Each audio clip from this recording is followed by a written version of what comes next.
โอเคอ้าวกำลังเปิดสินค้ามาใหม่มื้อนี้เบิ่งมาหอดของค่ำนี่แหละผู้กาเขาเป็นทางอ้าวอันนี้สายสากเป็นห่อมาให้คักแน่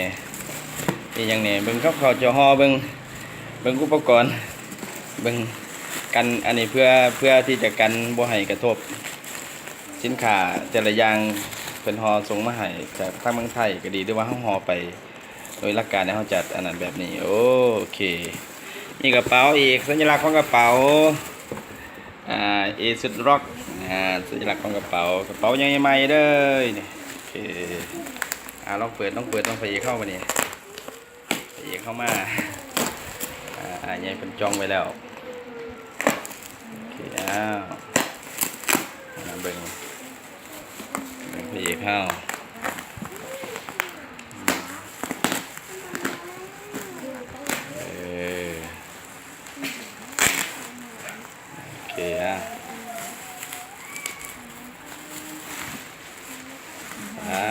หอดีคัก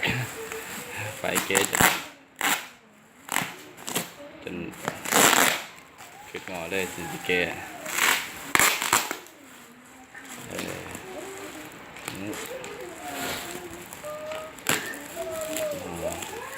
สินค้าเขามาแต่ละอย่างนี่ทั้งเอาต้องเช็ค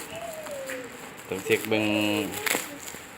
ต้องแก้เช็คเบิ่งต้องโปรแกรมเพิ่มเติมอาจจะเป็นภาษาลาวบอหรือยังแต่ลูกค้าที่สั่งมา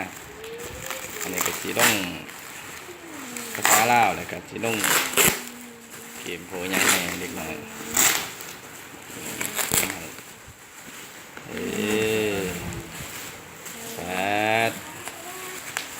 นี่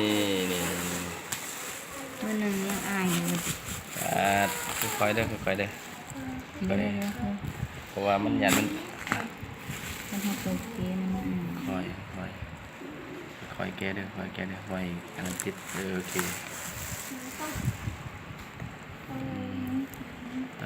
ค่อย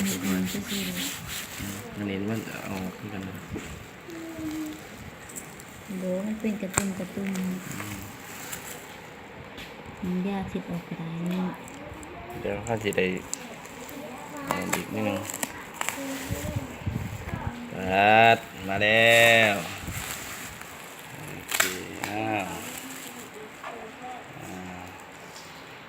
วางเลยมาคิด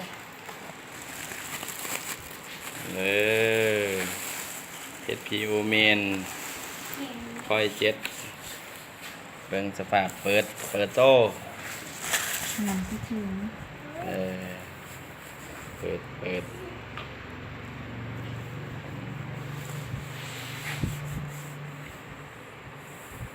ได้คิวว่าไฟวันไหนจะมันจะขึ้นมา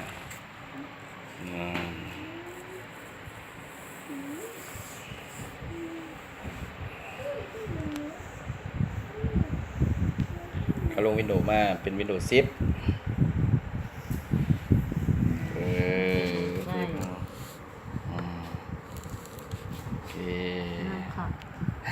เครื่องนี้งามคักเบิ่งทั้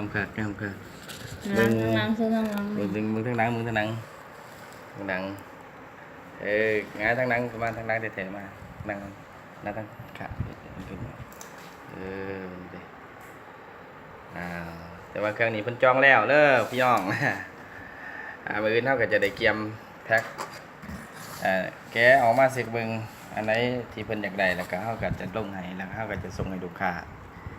เป็นAsus ROG แรม8 GB ฮาร์ดดิสก์ 1,000 GB CPU Core i7